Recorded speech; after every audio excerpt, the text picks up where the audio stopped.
राम राम, आप सभी का स्वागत है एक बार फिर से हमारे YouTube channel the Kshatriya legacy में। और आज हम बात करने जा रहे हैं महारानी जोधाबाई के बारे में। महारानी जोधाबाई जो कभी थी नहीं, लेकिन बड़ी सफाई से उसका अस्तित्व गढ़ा गया और हम सब झांसे में आ गए। जब भी कोई हिंदू राजपूत किसी मुगल की गद्दारी की बात करता है तो कुछ मुगल प्रेमियों द्वारा उसे जोधाबाई का नाम लेकर चुप कराने की कोशिश की जाती है। बताया जाता है कि कैसे जोधा ने अकबर की अधीनता स्वीकार की या उससे विवाह किया, परंतु अकबर कालीन किसी भी इतिहासकार ने जोधा और अकबर की प्रेम कहानी का कोई वर्णन नहीं किया। उन सभी इतिहासकारों ने अकबर की सिर्फ 5 बेगम बताई है: सलीमा सुल्तान, मरियम उज जमानी, रजिया बेगम, कासिम बानू बेगम और बीबी दौलत साद। अकबर ने खुद अपनी आत्मकथा अकबरनामा में भी किसी हिंदू रानी से विवाह का कोई जिक्र नहीं किया, परंतु हिंदू राजपूतों को नीचा दिखाने के षड्यंत्र के तहत बाद में कुछ इतिहासकारों ने अकबर की मृत्यु के करीब 300 साल बाद 18वीं सदी में मरियम उज जमानी को जोधाबाई बताकर एक झूठी अफवाह फैलाई। और इसी अफवाह के आधार पर अकबर और जोधा की प्रेम कहानी के झूठे किस्से शुरू किए गए, जबकि खुद अकबरनामा और जहांगीरनामा के अनुसार ऐसा कुछ भी नहीं था। 18वीं सदी में मरियम को हरकाबाई का नाम देकर हिंदू बताकर उसके मानसिंह की बेटी होने का झूठा पहचान शुरू किया गया। फिर 18वीं सदी के अंत में एक ब्रिटिश लेखक जेम्स टॉड ने अपनी किताब analysis and antics of Rajasthan में मरियम से हरकाबाई बनी इस रानी को जोधाबाई बताना शुरू कर दिया। और इस तरह यह झूठ आगे आकर इतना प्रबल हो गया कि आज यही झूठ भारत के स्कूलों के पाठ्यक्रम का हिस्सा बन गया और जन जन की जुबान पर यह झूठ सत्य की तरह आ चुका है। और इसी झूठ का सहारा लेकर राजपूतों को नीचा दिखाने की कोशिश की जाती है। जब भी मैं जोधाबाई और अकबर के विवाह प्रसंग को सुनता या देखता हूं तो मन में कुछ अनुत्तरित सवाल खड़े होते हैं कि आन बान और शान के लिए मर मिटने वाले राजपूत, सूरवीरता के लिए पूरे विश्व में प्रसिद्ध राजपूत अपनी अस्मिता से क्या कभी इस तरह का समझौता कर सकते हैं? हजारों की संख्या में एक साथ अग्निकुंड में जौहर करने वाली क्षत्राणियों में से कोई स्वेच्छा से किसी मुगल से विवाह कर सकती है? इसी तरह कई सवाल खड़े हो रहे थे, लेकिन अब सच जानना था। अब जब इसका सच जानना था तो अकबरकालीन 2 पुस्तकों का सहारा लेना पड़ा। पहली अबुल फजल द्वारा लिखित अकबरनामा, और इस पूरी पुस्तक में कहीं भी जोधाबाई का कोई उल्लेख नहीं मिला।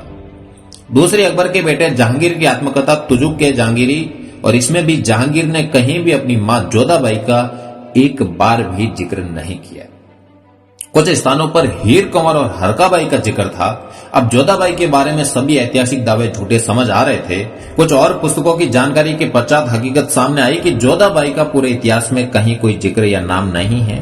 इस खोजबीन में एक और नई बात सामने आई जो बहुत ही चौंकाने वाली है। इतिहास में दर्ज कुछ तथ्यों के आधार पर पता चला कि आमेर के राजा भारमल को दहेज में रुकमा नाम की एक पारसियन दासी भेंट की गई थी, जिसकी एक छोटी पुत्री भी थी।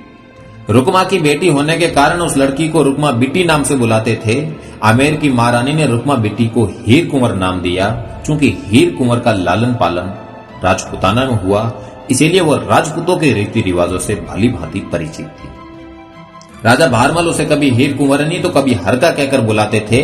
राजा भारमल ने अकबर को बेवकूफ बनाकर अपनी पारसियन दासी रुकमा की पुत्री हीर कुंवर का विवाह अकबर से करा दिया, जिसे बाद में अकबर ने मरियम उज जमानी नाम दिया, जबकि वास्तव में वो कछुआ राजकुमारी नहीं थी, बल्कि एक दासी पुत्री थी। राजा भारमल ने यह विवाह एक समझौते की तरह या रजपूती भाषा में कहे तो हल्दी चंदन किया था।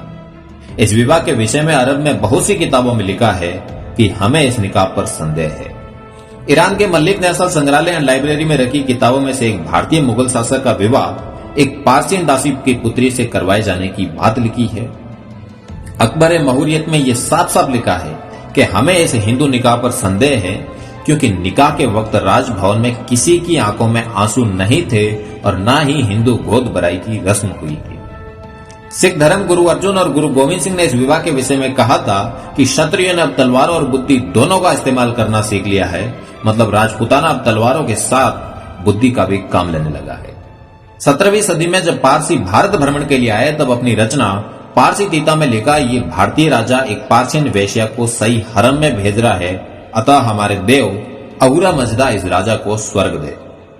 भारतीय राजाओं के दरबारों में राव और भाटों का विशेष स्थान होता था। वे राजा के इतिहास को लिखते थे और वीरादावली गाते थे। उन्होंने भी साफ साफ लिखा है कि गढ़ आमेर आई तुर्कान फौज ले गया ली पासवान कुमारी, राण राजिया रजपूता ले ली इतिहासा पहली बार ले बिन लड़िया जीत। मतलब आमेर किले में मुगल फौज आती है और एक दासी की पुत्री को बया कर ले जाती है। हे रण के लिए पैदा हुए रजपूतों, तुमने इतिहास में ले ली बिना लड़े पहली जीत। ये कुछ ऐसे तथ्य हैं जिनसे एक बात समझ में आती है कि कैसे किसी ने जानबूझकर गौरवशाली क्षत्रिय समाज को नीचा दिखाने के उद्देश्य से ऐतिहासिक तथ्यों से छेड़छाड़ की और अभी भी ये कुप्रयास जारी है। लेकिन अब यह षड्यंत्र अधिक दिन तक नहीं चलेगा।